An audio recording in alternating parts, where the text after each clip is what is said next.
ಎಲ್ರಿಗೂ ನಮಸ್ಕಾರ. ಪ್ರೇಮಂದು TV Kannada YouTube ಚಾನಲ್ಗೆ ನಿಮ್ಮೆಲ್ರಿಗೂ ಕೂಡ ಸ್ವಾಗತ. ಸ್ನೇಹಿತರೆ, ಇವತ್ತಿನ ವಿಡಿಯೋದಲ್ಲಿ CTETಗೆ ಸಂಬಂಧಪಟ್ಟ ಹಾಗೆ ಒಂದು ಸೋಷಿಯಲ್ ಸ್ಟಡೀಸ್ನ ಮಾದರಿ ಪ್ರಶ್ನೆ ಪತ್ರಿಕೆಯನ್ನು ತೊಗೊಂಡು ಬಂದಿದ್ದೀನಿ. ಹಿಂದೆ ಆಗಿರ್ತಕ್ಕಂತಹ ಒಂದು ಪ್ರಶ್ನೆ ಪತ್ರಿಕೆ. ಇದರಿಂದ ಒಂದು ಐಡಿಯಾ ಬರುತ್ತೆ ನಿಮಗೆ ಯಾವ್ಯಾವ ಸಬ್ಜೆಕ್ಟ್, ಯಾವ್ಯಾವ ಲೆಸನ್ನಿಂದ ಏನೇನು ಟಾಪಿಕ್ನ ಪಿಕ್ ಮಾಡಿ ಕ್ವೆಶನ್ಸ್ನ ಕೇಳಿದ್ದಾರೆ, ಯಾವುದಕ್ಕೆ ಇಂಪಾರ್ಟೆಂಟ್ ಕೊಡಬೇಕು ಅಂತ ಹೇಳ್ಬಿಟ್ಟು. ಸೊ ಹಾಗಾಗಿ ಇವತ್ತಿನ ವಿಡಿಯೋ ಖಂಡಿತವಾಗ್ಲೂ ನಿಮ್ಮ CTET ಎಕ್ಸಾಮ್ನ ದೃಷ್ಟಿಯಿಂದ ನಿಮಗೆ ತುಂಬಾ ಹೆಲ್ಪ್ ಆಗುತ್ತೆ. ಯಾರೆಲ್ಲ ಈ ವಿಡಿಯೋನ ನೋಡ್ತಾ ಇದ್ದೀರಾ, ಎಲ್ಲೂ ಕೂಡ ಸ್ಕಿಪ್ ಮಾಡದೆ ಪೂರ್ತಿ ವಿಡಿಯೋನ ನೋಡಿ, ಜೊತೆಗೆ ಸಬ್ಸ್ಕ್ರೈಬ್ ಮಾಡ್ಕೊಂಡು ನೋಡೋದನ್ನ ದಯವಿಟ್ಟು ಮರಿಬೇಡಿ ಅಂತ ಹೇಳ್ತಾ ಜಾಸ್ತಿ ತಡ ಮಾಡೋದು ಬೇಡ. ಬನ್ನಿ ಆದಷ್ಟು ಬೇಗ ಇವತ್ತಿನ ವಿಡಿಯೋನ ಶುರು ಮಾಡ್ತಾ ಹೋಗೋಣ. ಸ್ನೇಹಿತರೆ, ಮೊದಲನೇ ಪ್ರಶ್ನೆ ನೋಡಿ, ಈ ರೀತಿ ಕೊಟ್ಟಿದ್ದಾರೆ. Shelter belts helps in dash ಅಂತ ಕೇಳಿದ್ದಾರೆ. ಅಂದರೆ ಶೆಲ್ಟರ್ ಬೆಲ್ಟ್ಸ್ ಯಾವ ವಿಷಯಕ್ಕೆ, ಯಾವುದಕ್ಕೆ ಸಹಾಯಕವಾಗಿದೆ ಅಂತ. ಇದಕ್ಕೆ ಶೆಲ್ಟರ್ ಬೆಲ್ಟ್ಸ್ಗೆ ಕನ್ನಡದಲ್ಲಿ ವೃಕ್ಷಪಟ್ಯ ಅಂತಲೂ ಕೂಡ ಹೇಳ್ತಾರೆ. ವೃಕ್ಷಪಟ್ಯ ಅಥವಾ ಗಾಳಿ ತಡೆ ಬೇಲಿ ಅಂತಲೂ ಕೂಡ ಹೇಳ್ತಾರೆ. ಸೊ ಆಪ್ಷನ್ಸ್ ನೋಡಿ ಇಲ್ಲಿ. Checking wind movement to protect soil cover ಅಂತ ಅಂದರೆ ಮಣ್ಣಿನ ಮೇಲ್ಮೈಯನ್ನು ರಕ್ಷಣೆ ಮಾಡೋದಕ್ಕೆ ಗಾಳಿಯ ಚಲನೆಯನ್ನು ತಡೆದು ನಿಲ್ಲಿಸುವುದು. ಆಪ್ಷನ್ 2 ರಿಟೈನಿಂಗ್ ಸಾಯಿಲ್ ಮಾಯ್ಶ್ಚರ್ ಅಂದರೆ ಮಣ್ಣಿನ ಒಂದು ತೇವಾಂಶವನ್ನು ಉಳಿಸಿಕೊಳ್ಳೋದು. Option 3 slowing down the flow of water over soil ಅಂದರೆ ಮಣ್ಣಿನ ಮೇಲಿನ ನೀರಿನ ಹರಿವನ್ನು ನಿಧಾನಗೊಳಿಸೋದು. Option 4 preventing gullies and hence further soil loss ಅಂತಂದರೆ ಗಲ್ಲಿಗಳನ್ನು ತಡೆಯುವ ಮೂಲಕ ಮಣ್ಣಿನ ಕಳೆತವನ್ನು ತಡೆಯೋದು ಅಂತ, ಅಂದರೆ ಮಣ್ಣಿನ ಒಂದು ಕುಸಿತ ಆಗೋದನ್ನು ತಡೆಗಟ್ಟೋದು ಅಂತ. ಸೊ ಇದಕ್ಕೆ ಸರಿಯಾಗಿರ್ತಕ್ಕಂತಹ ಒಂದು ಆನ್ಸರ್ ಏನು ಹಾಗಾದರೆ ಶೆಲ್ಟರ್ ಬೆಲ್ಟ್ಸ್ ಅಥವಾ ಗಾಳಿ ತಡೆ ಬೇಲಿ, ವೃಕ್ಷಪಟ್ಟಿ ಅಂತ ಹೇಳಿದ್ರೆ ಆಪ್ಷನ್ 1 ಸರಿಯಾಗಿರ್ತಕ್ಕಂಥ ಒಂದು ಆನ್ಸರ್ ಆಗುತ್ತೆ. Checking wind movement to protect soil covers ಅಂತ. ಅಂದರೆ ಶೆಲ್ಟರ್ ಬೆಲ್ಟ್ ಅಂತ ಅಂದರೆ ಇಲ್ಲಿ ಕೃಷಿ ಪ್ರದೇಶಗಳಲ್ಲಿ ಏನು ನೆಡಲಾದಂತಹ ಒಂದು ಮರಗಳ ಸಾಲುಗಳಿರುತ್ತಲ್ಲ, ಸೊ ಇವುಗಳ ಒಂದು ಮುಖ್ಯ ಉದ್ದೇಶ ಏನು, ಗಾಳಿಯ ಒಂದು ವೇಗವನ್ನು ಕಡಿಮೆ ಮಾಡಿ ಮಣ್ಣಿನ ಮೇಲ್ಮೈ ಕಳೆತವನ್ನು ಅಥವಾ ಮಣ್ಣಿನ ಒಂದು ಕುಸಿತವನ್ನು ತಡೆಯೋದು. ಸೊ ಹಾಗಾಗಿ ಮಣ್ಣು ಗಾಳಿಯಿಂದ ಹಾರಿ ಹೋಗೋದಿಲ್ಲ. ಸೊ ಈ ಒಂದು ಪ್ರಶ್ನೆಗೆ ಆಪ್ಷನ್ 1 ಮಣ್ಣಿನ ಮೇಲ್ಮೈಯನ್ನು ರಕ್ಷಣೆ ಮಾಡೋದಕ್ಕೆ ಗಾಳಿಯ ಚಲನೆಯನ್ನು ತಡೆದು ನಿಲ್ಲಿಸೋದು, checking wind movement to protect soil covers ಅನ್ನೋದು ಸರಿಯಾದ ಒಂದು ಆನ್ಸರ್ ಆಗುತ್ತೆ. ನೆಕ್ಸ್ಟ್ ಕ್ವೆಶನ್ ನೋಡಿ. What determines the thickness of soil profile ಅಂತ ಇದೆ. ಮಣ್ಣಿನ ಒಂದು ಪ್ರೊಫೈಲ್ನ ದಪ್ಪವನ್ನು ಯಾವ ಅಂಶ ನಿರ್ಧರಿಸುತ್ತದೆ, ಮಣ್ಣಿನ ಪ್ರೊಫೈಲ್ ದಪ್ಪವನ್ನು ಯಾವುದು ಡಿಸೈಡ್ ಮಾಡುತ್ತೆ ಅಂತ. ಆಪ್ಷನ್ಸ್ ನೋಡಿ ಇಲ್ಲಿ. ರಿಲೀಫ್ ಭೂರೂಪ, ಆಪ್ಷನ್ 2 ಟೈಮ್ ಕಾಲ ಅಥವಾ ಸಮಯ, ಆಪ್ಷನ್ 3 ಫ್ಲೋರಾ ಫೌನಾ ಅಂದರೆ ಸಸ್ಯ ಪ್ರಾಣಿ ಜಗತ್ತು, ಆಪ್ಷನ್ 4 ಕ್ಲೈಮೇಟ್ ಅಂದರೆ ಹವಾಮಾನ. ಸೊ ಇದಕ್ಕೆ ಸರಿಯಾಗಿರ್ತಕ್ಕಂತಹ ಒಂದು ಆನ್ಸರ್ ಏನಿರ್ಬೋದು ಹಾಗಾದರೆ ಆಪ್ಷನ್ 2 ಟೈಮ್ ಅನ್ನೋದು ಸರಿಯಾಗಿರ್ತಕ್ಕಂಥ ಒಂದು ಆನ್ಸರ್ ಆಗುತ್ತೆ. ಸೊ ಮಣ್ಣಿನ ರಚನೆ ಒಂದು ನಿಧಾನವಾಗಿರ್ತಕ್ಕಂತಹ ಒಂದು ಪ್ರೊಸೀಜರ್, ಒಂದು ಪ್ರಕ್ರಿಯೆ. ಸೊ ಮಣ್ಣು ಎಷ್ಟು ಹೆಚ್ಚು ಕಾಲ ವಾತಾವರಣದ ಒಂದು ಪರಿಣಾಮಕ್ಕೆ ಒಳಗಾಗುತ್ತೋ ಅಷ್ಟೇ ಹೆಚ್ಚು ಥಿಕ್ನೆಸ್ ಆಗ್ತಾ ಹೋಗುತ್ತೆ, ದಪ್ಪ ಆಗ್ತಾ ಹೋಗುತ್ತೆ. ಸೊ ಹಾಗಾಗಿ ಕಾಲ ಅಥವಾ ಟೈಮ್ ಮಣ್ಣಿನ ಒಂದು ಪ್ರೊಫೈಲ್ನ ದಪ್ಪವನ್ನು ನಿರ್ಧರಿಸ್ತಕ್ಕಂತಹ ಒಂದು ಪ್ರಮುಖ ಅಂಶ ಅಂತ ಹೇಳ್ಬೋದು. ಸೊ ಆಪ್ಷನ್ 2 ಟೈಮ್ ಅನ್ನೋದು ಸರಿಯಾಗಿರ್ತಕ್ಕಂತಹ ಒಂದು ಆನ್ಸರ್ ಆಗಿರುತ್ತೆ. ನೆಕ್ಸ್ಟ್ ಕ್ವೆಶನ್ ನೋಡಿ, ಈ ರೀತಿ ಇದೆ. On the basis of the distribution resources can be classified as dash ಅಂತ. ವಿತರಣೆಯ ಆಧಾರದ ಮೇಲೆ ಸಂಪನ್ಮೂಲಗಳನ್ನು ಹೇಗೆ ವರ್ಗೀಕರಣ ಮಾಡಲಾಗುತ್ತೆ ಅಂತ ಹೇಳ್ಬಿಟ್ಟು. ಸೊ ಸಂಪನ್ಮೂಲಗಳ ವಿತರಣೆಯ ಆಧಾರದ ಮೇಲೆ ಅವುಗಳನ್ನ ಹೇಗೆ ವರ್ಗೀಕರಿಸ್ತಾರೆ ಅಂತ. ಆಪ್ಷನ್ಸ್ ನೋಡಿ. Option 1 actual and potential resources, ವಾಸ್ತವಿಕ ಮತ್ತು ಸಾಧ್ಯ ಸಂಪನ್ಮೂಲಗಳು. Option 2 renewable and non renewable resources ಅಂದರೆ ನವೀಕರಿಸಬಹುದಾದ ಮತ್ತು ನವೀಕರಿಸಲಾಗದೇ ಇರತಕ್ಕಂತಹ ಒಂದು ಸಂಪನ್ಮೂಲಗಳು. Option 3 biotic and abiotic resources, ಜೀವ ಮತ್ತು ಅಜೀವ ಸಂಪನ್ಮೂಲಗಳು. Option 4 ubiquitous and localised resources, ಎಲ್ಲೆಡೆ ಲಭ್ಯವಿರ್ತಕ್ಕಂತಹ ಮತ್ತು ಸ್ಥಳೀಯ ಸಂಪನ್ಮೂಲಗಳು ಅಂತ. ಸೊ ಆಪ್ಷನ್ಸ್ ಈ ರೀತಿ ಕೊಟ್ಟಿದ್ದಾರೆ. ಸೊ ಸರಿಯಾಗಿರ್ತಕ್ಕಂತಹ ಆನ್ಸರ್ ಏನಿರ್ಬೋದು ಹಾಗಾದರೆ ಈ ಒಂದು ಪ್ರಶ್ನೆಗೆ option 4 ubiquitous and localised resources ಅನ್ನೋದು ಸರಿಯಾದ ಆನ್ಸರ್ ಆಗುತ್ತೆ. ವಿತರಣೆಯ ಆಧಾರದ ಮೇಲೆ ಸಂಪನ್ಮೂಲಗಳನ್ನು ನಾವು ಆಪ್ಷನ್ 4 ಎಲ್ಲೆಡೆ ಲಭ್ಯ ಮತ್ತು ಸ್ಥಳೀಯ ಸಂಪನ್ಮೂಲಗಳು ಅಂತ ಹೇಳಿ ಡಿವೈಡ್ ಮಾಡ್ತೀವಿ. ಸೊ ಕೆಲವು ಸಂಪನ್ಮೂಲಗಳು ಎಲ್ಲ ಕಡೆ ಲಭ್ಯ ಇರುತ್ತೆ. ಫಾರ್ ಎಕ್ಸಾಂಪಲ್ ಗಾಳಿ. ಕೆಲವು ಸಂಪನ್ಮೂಲಗಳು ನಿರ್ದಿಷ್ಟ ಸ್ಥಳಗಳಲ್ಲಿ ಮಾತ್ರ ದೊರೆಯುತ್ತೆ. ಫಾರ್ ಎಕ್ಸಾಂಪಲ್ ಖನಿಜಗಳು. ಸೊ ಹಾಗಾಗಿ ವಿತರಣೆಯ ಆಧಾರದ ಮೇಲೆ ಸಂಪನ್ಮೂಲಗಳನ್ನು ನಾವು ಯುಬಿಕ್ವಿಟಸ್ ಎಲ್ಲೆಡೆ ಲಭ್ಯವಿರ್ತಕ್ಕಂತಹ, ಹಾಗೆಯೇ ಲೋಕಲೈಸ್ಡ್ ಅಂದರೆ ಸ್ಥಳೀಯ ಅಂತ ಹೇಳಿ ನಾವು ವರ್ಗೀಕರಣ ಮಾಡ್ತೀವಿ. ಸೊ ಹಾಗಾಗಿ ಆಪ್ಷನ್ 4 ಸರಿಯಾಗಿರ್ತಕ್ಕಂತಹ ಆನ್ಸರ್ ಆಗುತ್ತೆ ಈ ಒಂದು ಪ್ರಶ್ನೆಗೆ. ಓಕೆ, ನೆಕ್ಸ್ಟ್ 55ನೇ ಒಂದು ಪ್ರಶ್ನೆ, which of the following statements about a diverse society is correct? Diverse society ಅಂತ ಹೇಳಿದ್ರೆ ವೈವಿಧ್ಯಮಯ ಸಮಾಜ ಅಂತ ಹೇಳಿ ಕರಿತೀವಿ. ಅದರ ಕುರಿತಂತ ಒಂದಷ್ಟು ಹೇಳಿಕೆಗಳನ್ನ ಕೊಟ್ಟಿದ್ದಾರೆ. ಅದರಲ್ಲಿ ಯಾವ ಹೇಳಿಕೆ ಕರೆಕ್ಟ್ ಅನ್ನೋದನ್ನು ನಾವು ಹೇಳಬೇಕಾಗುತ್ತೆ. ಸೊ ಮೊದಲನೇ ಒಂದು ಹೇಳಿಕೆ ನೋಡಿ ಇಲ್ಲಿ, it would have differences and inequalities in language, religion and culture. ಅಂದರೆ ಭಾಷೆ, ಧರ್ಮ ಮತ್ತು ಸಂಸ್ಕೃತಿಯಲ್ಲಿ ವ್ಯತ್ಯಾಸಗಳು ಮತ್ತು ಅಸಮಾನತೆಗಳು ಇರುತ್ತೆ ಅಂತ. ಎರಡನೇ ಆಪ್ಷನ್ ನೋಡಿ, it would have differences in culture and power. ಸಂಸ್ಕೃತಿ ಮತ್ತು ಅಧಿಕಾರದಲ್ಲಿ ವ್ಯತ್ಯಾಸಗಳು ಇರುತ್ತೆ ಅಂತ. Option 3, it would have similarities of language, religion and culture. ಭಾಷೆ, ಧರ್ಮ ಮತ್ತು ಸಂಸ್ಕೃತಿಯಲ್ಲಿ ಸಾಮ್ಯತೆ ಮಾತ್ರ ಇರುತ್ತೆ ಅಂತ. ಆ್ಯಂಡ್ ನಾಲ್ಕನೇ ಒಂದು option, it would have differences and similarities in language, culture and religion. ಭಾಷೆ, ಸಂಸ್ಕೃತಿ ಮತ್ತು ಧರ್ಮದಲ್ಲಿ ವ್ಯತ್ಯಾಸಗಳು ಹಾಗೆ ಸಾಮ್ಯತೆಗಳು ಕೂಡ ಇರತ್ವೆ ಅಂತ ಕೊಟ್ಟಿದ್ದಾರೆ. ಸೊ ಡೈವರ್ಸ್ ಸೊಸೈಟಿ ಅಂತ ಬಂದಾಗ ಇಲ್ಲಿ ನಮಗೆ ನಾವು ಇಲ್ಲಿ ಆಕ್ಸೆಪ್ಟ್ ಮಾಡ್ಕೊಳ್ಬಹುದಾದಂತಹ ಒಂದು ಆನ್ಸರ್ ಏನಪ್ಪ ಅಂದರೆ ಆಪ್ಷನ್ 4 ಸರಿಯಾದ ಒಂದು ಆನ್ಸರ್ ಅಂತ ನಾವಿಲ್ಲಿ ಹೇಳ್ಬೋದು. ಆಯಿತಾ? So it would have differences and similarities in language, culture and religion ಅಂತ. ಅಂದರೆ ವೈವಿಧ್ಯಮಯ ಸಮಾಜದಲ್ಲಿ ಜನರು ವಿಭಿನ್ನ ಭಾಷೆ ಆಗಿರ್ಬೋದು, ಧರ್ಮ ಮತ್ತು ಸಂಸ್ಕೃತಿಗಳನ್ನು ಹೊಂದಿರ್ತಾರೆ. ಅದರ ಜೊತೆಗೆ ಕೆಲವೊಂದು ವಿಷಯಗಳಲ್ಲಿ ಸಾಮ್ಯತೆ ಕೂಡ ಇರುತ್ತೆ. ಹಾಗಾಗಿ ಸಮಾಜ ಸಂಪೂರ್ಣ ವಿಭಿನ್ನವಾಗಿಯೂ ಇಲ್ಲ, ಹಾಗೆಯೇ ಸಂಪೂರ್ಣ ಒಂದೇ ಅಂತಲೂ ನಾವು ಹೇಳೋಕ್ಕಾಗಲ್ಲ. ಅದಕ್ಕೋಸ್ಕರ ಆಪ್ಷನ್ 4 ನಾವು ಸರಿಯಾದ ಆನ್ಸರ್ ಅಂತ ಹೇಳಿ ಕನ್ಸಿಡರ್ ಮಾಡ್ತೀವಿ. ಓಕೆ, ನೆಕ್ಸ್ಟ್ ಮುಂದಿನ ಒಂದು ಪ್ರಶ್ನೆ ನೋಡಿ ಇಲ್ಲಿ, which of the following statements challenges gender stereotypes ಅಂತ ಕೇಳಿದ್ದಾರೆ. ಅಂದರೆ ಕೆಳಗಿನ ಒಂದು ಹೇಳಿಕೆಗಳಲ್ಲಿ ಜೆಂಡರ್ ಸ್ಟೆರಿಯೋಟೈಪ್ಸ್ ಅಂದರೆ ಲಿಂಗ ಪೂರ್ವಗ್ರಹಗಳನ್ನು ಪ್ರಶ್ನಿಸುತ್ತೆ ಅಂತ ಹೇಳಿಬಿಟ್ಟು ಕೇಳಿರೋವಂಥದ್ದು. ಸೊ ಕೆಳಗಿನ ಯಾವ ಹೇಳಿಕೆ ಲಿಂಗ ಸಂಬಂಧಿತ ಪೂರ್ವಗ್ರಹಗಳನ್ನು ಪ್ರಶ್ನಿಸುತ್ತೆ ಅಂತ. ಆಪ್ಷನ್ಸ್ ನೋಡಿ ಇಲ್ಲಿ, women are very emotional. Option B, women are fashion conscious. Option 3, women are responsible bus drivers. Option 4, women are nurturing ಅಂತ ಇದೆ. ಅಂದರೆ ಕನ್ನಡದಲ್ಲಿ ಏನಪ್ಪ ಅಂದರೆ ಮೊದಲನೇ ಆಪ್ಷನ್ನು ಮಹಿಳೆಯರು ತುಂಬ ಭಾವನಾತ್ಮಕರು, ವುಮೆನ್ಸ್ ಆರ್ ವೆರಿ ಎಮೋಷ್ನಲ್. ಎರಡನೇ ಆಪ್ಷನ್ ಮಹಿಳೆಯರು ಫ್ಯಾಷನ್ ಬಗ್ಗೆ ಹೆಚ್ಚು ಆಸಕ್ತಿಯನ್ನು ಹೊಂದಿರ್ತಾರೆ ಅಂತ, ವುಮೆನ್ಸ್ ಆರ್ ಫ್ಯಾಷನ್ ಕಾನ್ಷಿಯಸ್ ಅಂತ. ಮೂರನೇ ಒಂದು option women are responsible bus drivers, ಮಹಿಳೆಯರು ಜವಾಬ್ದಾರಿಯುತ ಬಸ್ ಚಾಲಕರಾಗಿರ್ತಾರೆ. ಆ್ಯಂಡ್ ನಾಲ್ಕನೇದು ವುಮೆನ್ಸ್ ಆರ್ ನರ್ಚರಿಂಗ್, ಅಂದರೆ ಮಹಿಳೆಯರು ಪೋಷಣೆ ಮಾಡುವ ಸ್ವಭಾವದವರಾಗಿರ್ತಾರೆ ಅಂತ. ಸೊ ಇಲ್ಲಿ ಈ ಪ್ರಶ್ನೆಗೆ ಸರಿಯಾದ ಒಂದು ಆನ್ಸರ್ ಬಂದುಬಿಟ್ಟು ಆಪ್ಷನ್ 3 ನಾವು ಆನ್ಸರ್ ಅಂತ ಕನ್ಸಿಡರ್ ಮಾಡ್ಬೋದು. ಸೊ ಲಿಂಗ ಪೂರ್ವಗ್ರಹಗಳು ಮಹಿಳೆಯರನ್ನು ಕೆಲವೊಂದು ಪಾತ್ರಗಳಿಗೆ ಮಾತ್ರ ಸೀಮಿತಗೊಳಿಸುತ್ತೆ. ಇವಾಗ ಮಹಿಳೆಯರು ಜವಾಬ್ದಾರಿಯುತ ಬಸ್ ಚಾಲಕರಾಗಿರ್ತಾರೆ ಅಂತಕ್ಕಂತಹ ಒಂದು ಹೇಳಿಕೆ ಮಹಿಳೆಯರು ಎಲ್ಲ ವೃತ್ತಿಗಳಲ್ಲಿಯೂ ಕೂಡ ಇವಾಗ ಸಮರ್ಥರಾಗಿರ್ತಾರೆ ಅನ್ನೋದನ್ನ ಇಲ್ಲಿ ತೋರಿಸ್ತಾ ಇದೆ. ಹಾಗಾಗಿ ಇದು ಲಿಂಗ ಪೂರ್ವಗ್ರಹವನ್ನು ಪ್ರಶ್ನೆ ಮಾಡುತ್ತೆ. ಸೊ ಆಪ್ಷನ್ 3 ಸರಿಯಾಗಿರ್ತಕ್ಕಂತಹ ಒಂದು ಆನ್ಸರ್ ಅಂತ ಹೇಳ್ಬೋದು. ಸೊ ನೆಕ್ಸ್ಟ್ ಮುಂದಿನ ಒಂದು ಪ್ರಶ್ನೆ ನೋಡಿ, ಈ ರೀತಿ ಕೊಟ್ಟಿದ್ದಾರೆ, which of the following composed the main demand of the suffragettes ಅಂತ ಕೇಳಿದ್ದಾರೆ. ಸೊ ಇಲ್ಲಿ ಸಫ್ರೆಜೆಟ್ಸ್ ಅಂತ ಅಂದರೆ ಏನು, ಮತದಾರರು ಅಂತ ಅರ್ಥ ಬರುತ್ತೆ. ಓಕೆನಾ? ಅಂದರೆ ಮತದಾರರ ಒಂದು ಮುಖ್ಯ ಬೇಡಿಕೆ ಯಾವುದು ಅಂತ ಹೇಳಿಬಿಟ್ಟು. ಸೊ ಆಪ್ಷನ್ಸ್ ನೋಡಿ ಇಲ್ಲಿ, right to vote for women, ಮಹಿಳೆಯರಿಗೆ ಮತದಾನದ ಹಕ್ಕನ್ನು ಕೊಡಬೇಕಂತ. Option 2, right to bureaucratic role for women, ಮಹಿಳೆಯರಿಗೆ ಉನ್ನತ ಸರ್ಕಾರಿ ಹುದ್ದೆಗಳ ಒಂದು ಹಕ್ಕು ಕೊಡಬೇಕಂತ.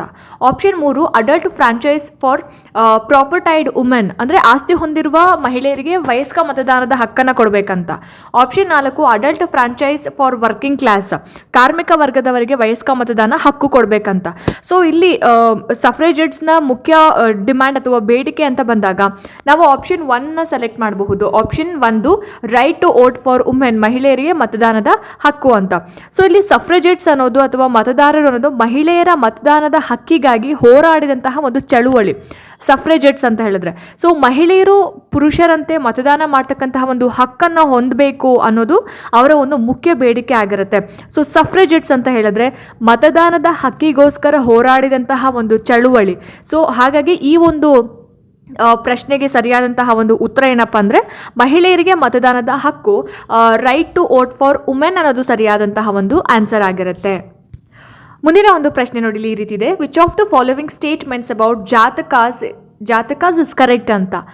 ಅಂದರೆ ಜಾತಕ ಕಥೆಗಳು ಅಂತ ಹೇಳ್ತೀವಿ ಗೊತ್ತಾ. ಸೊ ಇಲ್ಲಿ ಜಾತಕ ಅಂತ ಹೇಳಿದ್ರೆ ಜಾತಕ ಕಥೆಗಳ ಬಗ್ಗೆ ಸರಿಯಾಗಿರ್ತಕ್ಕಂತಹ ಒಂದು ಸ್ಟೇಟ್ಮೆಂಟ್ಸನ್ನು ಹೇಳಬೇಕಂತ. ಸೊ ಆಪ್ಷನ್ಸ್ ನೋಡಿ ಇಲ್ಲಿ ಈ ರೀತಿ ಕೊಟ್ಟಿದ್ದಾರೆ. Option 1, these were composed by ordinary people written down and preserved by Buddhist monks. ಅಂದರೆ ಇವುಗಳನ್ನು ಸಾಮಾನ್ಯ ಜನರು ರಚನೆ ಮಾಡಿದ್ರು, ಬೌದ್ಧ ಭಿಕ್ಷುಗಳು ಏನು ಬುದ್ಧಿಸ್ಟ್ ಮಾಂಕ್ ಅಂತ ಏನು ಹೇಳ್ತೀವಲ್ಲ, ಬೌದ್ಧ ಭಿಕ್ಷುಗಳು ಬರವಣಿಗೆಯಲ್ಲಿ ದಾಖಲಿಸಿ ಅದನ್ನು ಏನು ಮಾಡಿದ್ರು, ಸಂರಕ್ಷಣೆ ಮಾಡಿದ್ರು ಅನ್ನೋದು ಮೊದಲನೇ ಒಂದು ಆಯ್ಕೆ. ಎರಡನೇ ಒಂದು ಆಯ್ಕೆ ನೋಡಿ ಈ ರೀತಿ ಇದೆ. These were composed by ordinary people written down and preserved by Jaina monks. ಅಂದರೆ ಇವುಗಳನ್ನು ಸಾಮಾನ್ಯ ಜನರು ರಚನೆ ಮಾಡಿದ್ರು, ಜೈನ ಭಿಕ್ಷುಗಳು ಬರವಣಿಗೆಯಲ್ಲಿ ದಾಖಲಿಸಿ ಅವುಗಳನ್ನ ಸಂರಕ್ಷಣೆ ಮಾಡಿದ್ರು ಅನ್ನೋದು. ಸೊ ಮೂರನೇ ಒಂದು ಆಪ್ಷನ್ ನೋಡಿ, these were composed by Buddhist monks return down and preserved by ordinary people.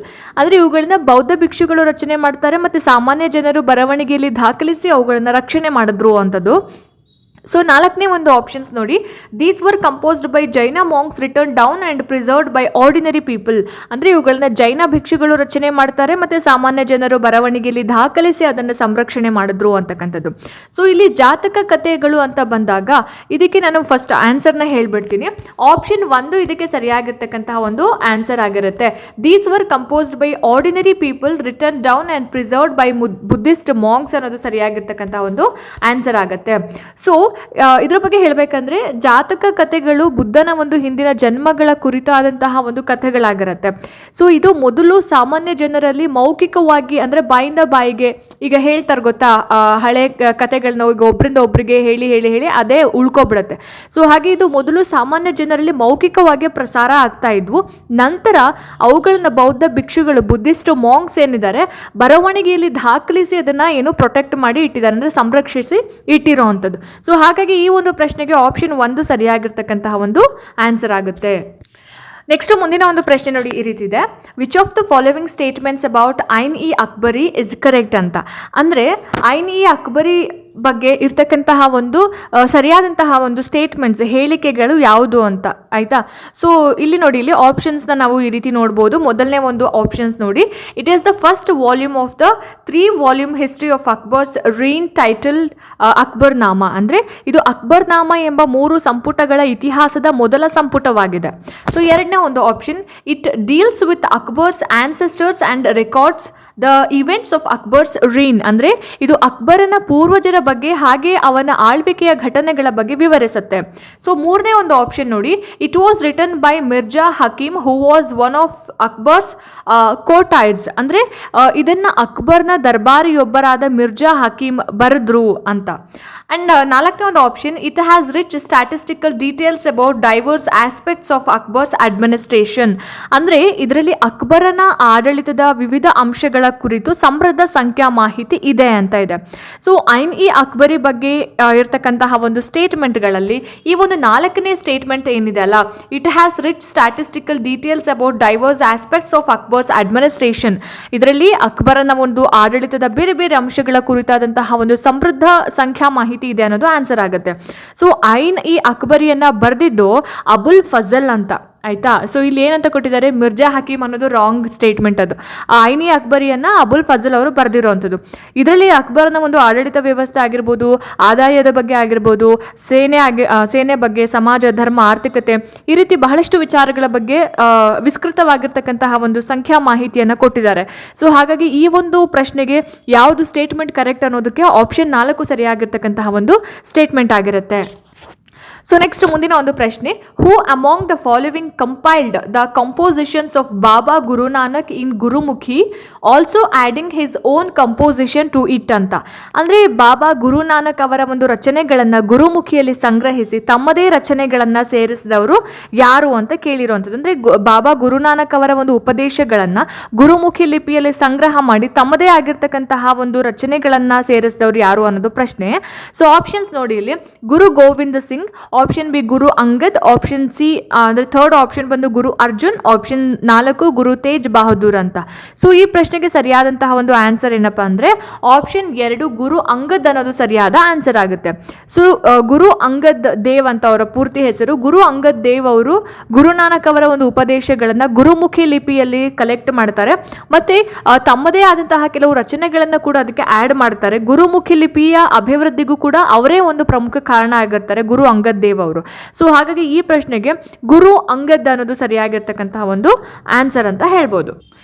ಮುಂದಿನ ಒಂದು ಪ್ರಶ್ನೆ ಮ್ಯಾಚ್ ದ ಫಾಲೋವಿಂಗ್ ಕೊಟ್ಟಿದ್ದಾರೆ ಆಯ್ತಾ, ಹೊಂದಿಸಿ ಬರೆಯಿರಿ. ಸೊ ಇಲ್ಲಿ ಏನು ಕೊಟ್ಟಿದ್ದಾರೆ, ಮೊದಲನೇ ಒಂದು ನೋಡಿ ಲಿಸ್ಟ್ ಏನಲ್ಲಿ ಏನು ಕೊಟ್ಟಿದ್ದಾರೆ, has different types of rural employment ಅಂದರೆ ಗ್ರಾಮೀಣ ಉದ್ಯೋಗಗಳ ಒಂದು ವಿಧಗಳನ್ನ ಕೊಟ್ಟಿದ್ದಾರೆ ಲಿಸ್ಟ್ ಎನಲ್ಲಿ. ಆ್ಯಂಡ್ ಲಿಸ್ಟ್ ಬಿ ನಲ್ಲಿ ಏನು ಕೊಟ್ಟಿದ್ದಾರೆ, B has different kinds of loans taken ಅಂದರೆ ಅವ್ರು ತಗೊಳ್ತಕ್ಕಂತಹ ಒಂದು ಸಾಲಗಳ ಒಂದು ವಿಧಗಳನ್ನು ಕೊಟ್ಟಿದ್ದಾರೆ ಆಯಿತಾ. ಸೊ ಲಿಸ್ಟ್ ಏನು ನೋಡೋಣ ಈಗ, agricultural worker, large farmer, middle farmer ಅಂತ ಅಂದರೆ ಕೃಷಿ ಕಾರ್ಮಿಕ, ದೊಡ್ಡ ರೈತ, ಮಧ್ಯಮ ರೈತ ಅಂತ. ಇನ್ನು ಲಿಸ್ಟ್ ಬಿ ನಲ್ಲಿ ಏನು ಕೊಟ್ಟಿದ್ದಾರೆ, health and of season consumption ಅಂದರೆ ಆರೋಗ್ಯ ಮತ್ತು ಋತುಯೇತರ ಖರ್ಚು. ಇನ್ನು ನೆಕ್ಸ್ಟ್ ಎರಡನೇ ಒಂದು ಇದು ನೋಡಿ ಇಲ್ಲಿ ಫರ್ಟಿಲೈಸರ್, ಪೆಸ್ಟಿಸೈಡ್ ಸೀಡ್ಸ್. ಇನ್ನು ಮೂರನೇದು government loan for agro processing plant ಅಂತ. ಸೊ ಇದಕ್ಕೆ ಇವಾಗ ನಾವು ಏನು ಮಾಡಬೇಕು, ಮ್ಯಾಚ್ ಮಾಡ್ತಾ ಹೋಗಬೇಕು ಆಯಿತಾ. ಸೊ ಇದನ್ನು ಸಂಕೇತಗಳ ಮುಖಾಂತರ ಇಲ್ಲಿ ಕೊಟ್ಟಿದ್ದಾರೆ ಆಪ್ಷನ್ಸ್ಗಳನ್ನು. ಸೊ ನಾನು ಫಸ್ಟ್ ಆನ್ಸರ್ನ ಹೇಳ್ಬಿಟ್ಟು ನಿಮಗೆ ಎಕ್ಸ್ಪ್ಲೇನ್ ಮಾಡ್ತಾ ಹೋಗ್ತೀನಿ ಆಯಿತಾ. ಆಯ್ಕೆ 3 ಇದಕ್ಕೆ ಸರಿಯಾಗಿರ್ತಕ್ಕಂಥ ಒಂದು ಆನ್ಸರ್ ಆಗಿರುತ್ತೆ ಆಯಿತಾ. ಸೊ ಇದನ್ನು ನಾವೀಗ ಮ್ಯಾಚ್ ಮಾಡ್ತಾ ಹೋಗೋಣ. ಎ ಬಂದುಬಿಟ್ಟು 1, ಎ ಏನಿದೆ ಇಲ್ಲಿ ಅಗ್ರಿಕಲ್ಚರಲ್ ವರ್ಕರ್ ಅಂತ ಅಂದಾಗ health and of season consumption ಇದಕ್ಕೆ ಬರುತ್ತೆ, ಎ ಬಂದ್ಬಿಟ್ಟು 1ಕ್ಕೆ ಬರುತ್ತೆ. ಆ್ಯಂಡ್ ನೆಕ್ಸ್ಟು ಲಾರ್ಜ್ ಫಾರ್ಮರ್ ಅಂತ ಬಂದಾಗ ಥರ್ಡ್ ಒನ್ ಲಾರ್ಜ್ ಫಾರ್ಮರ್ ಇಲ್ಲಿ government loan for agro processing plant ಅಂತ ಆಯಿತಾ. ನೆಕ್ಸ್ಟು ಮಿಡಲ್ ಫಾರ್ಮರ್ ಅಂತ ಬಂದಾಗ ಫರ್ಟಿಲೈಸರ್, ಪೆಸ್ಟಿಸೈಡ್ ಸೀಡ್ಸ್ ಅಂತ ಆನ್ಸರ್ ಆಗುತ್ತೆ. ಸೊ ಇದು ಸರಿಯಾಗಿರ್ತಕ್ಕಂಥ ಒಂದು ಆನ್ಸರು. ಇಲ್ಲಿ ಕೃಷಿ ಕಾರ್ಮಿಕರು ಅಂತ ಬಂದಾಗ ಸಾಮಾನ್ಯವಾಗಿ ಜೀವನ ನಡೆಸೋದಕ್ಕೋಸ್ಕರ ಅಥವಾ ಜೀವನೋಪಾಯಕ್ಕೋಸ್ಕರ ಆರೋಗ್ಯ ಮತ್ತು ಋತುಯೇತರ ಖರ್ಚುಗಳಿಗೋಸ್ಕರ ಅವರು ಸಾಲವನ್ನು ತಗೊಳ್ತಾರೆ ಆಯಿತಾ, ಅಗ್ರಿಕಲ್ಚರಲ್ ವರ್ಕರ್ ಅಂತ ಬಂದಾಗ. ಸೊ ಆ್ಯಂಡ್ ನೆಕ್ಸ್ಟ್ ಇಲ್ಲಿ ದೊಡ್ಡ ರೈತರು ಅಂತ ಬಂದಾಗ ಲಾರ್ಜ್ ಫಾರ್ಮರ್ ಅಂತ ಬಂದಾಗ ದೊಡ್ಡ ದೊಡ್ಡ ಹೂಡಿಕೆಗಳನ್ನು ಮಾಡೋದಕ್ಕೆ ಸಾಮರ್ಥ್ಯ ಹೊಂದಿರೋದ್ರಿಂದ ಅವರು ಕೃಷಿ ಪ್ರಕ್ರಿಯೆ ಘಟಕಕ್ಕೆ ಸರ್ಕಾರದ ಸಾಲವನ್ನು ಪಡ್ಕೊಳ್ತಾರೆ. ಸೊ ಇಲ್ಲಿ government loan for agro processing plant ಅನ್ನೋದು. ಇನ್ನು ಮಧ್ಯಮ ರೈತ ಮಿಡಲ್ ಫಾರ್ಮರ್ ಅಂತ ಬಂದಾಗ ಕೃಷಿ ಉತ್ಪಾದನೆಗೋಸ್ಕರ ಅವರು ಗೊಬ್ಬರ, ಬೀಜ, ಕೀಟನಾಶಕಗಳ ಮೇಲೆ ಅವರು ಸಾಲವನ್ನು ತಗೊಳ್ತಾರೆ. ಸೊ ಇಲ್ಲಿ ನೋಡಿ ಅದೇ ರೀತಿ ಎರಡನೇದಕ್ಕೆ ನಾನು ಟಿಕ್ ಮಾಡಿದ್ದೀನಿ. ಮಿಡಲ್ ಫಾರ್ಮರ್ ಅಂತ ಬಂದಾಗ ಫರ್ಟಿಲೈಸರ್, ಪೆಸ್ಟಿಸೈಡ್ ಸೀಡ್ಸ್ ಅಂತ ಅಂದರೆ ಗೊಬ್ಬರ, ಬೀಜ, ಕೀಟನಾಶಕಗಳಿಗೆ ಸಾಲವನ್ನು ತಗೊಳ್ಳುವಂಥದ್ದು ಅಂತ. ಸೊ ಹಾಗಾಗಿ ಈ ಪ್ರಶ್ನೆಗೆ ಇಲ್ಲಿ ನೋಡಿ ಇಲ್ಲಿ ಆಪ್ಷನ್ 3 ಸರಿಯಾಗಿರ್ತಕ್ಕಂತಹ ಒಂದು ಆನ್ಸರ್ ಆಗಿರುತ್ತೆ. ನೆಕ್ಸ್ಟ್ ಮುಂದಿನ ಒಂದು ಪ್ರಶ್ನೆ ನೋಡಿ ಈ ರೀತಿ ಕೊಟ್ಟಿದ್ದಾರೆ, which of the following forms the trading arrangement between a weaver and a merchant under the putting out system, choose the correct option ಅಂತ.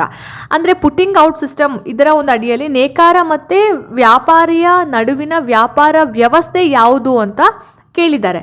ಸೊ ಇಲ್ಲಿ ಆಪ್ಷನ್ಸ್ ನೋಡಿ, ಇಲ್ಲಿ yarn is bought for the lowest bid from merchant and cloth is sold at highest bid. ಅಂದರೆ ವ್ಯಾಪಾರಿಯಿಂದ ಅಗ್ಗದ ದರದಲ್ಲಿ ನೂಲನ್ನು ಖರೀದಿ ಮಾಡಿ ಬಟ್ಟೆಯನ್ನು ಹೆಚ್ಚಿನ ದರಕ್ಕೆ ಮಾರಾಟ ಮಾಡೋದು ಅಂತ.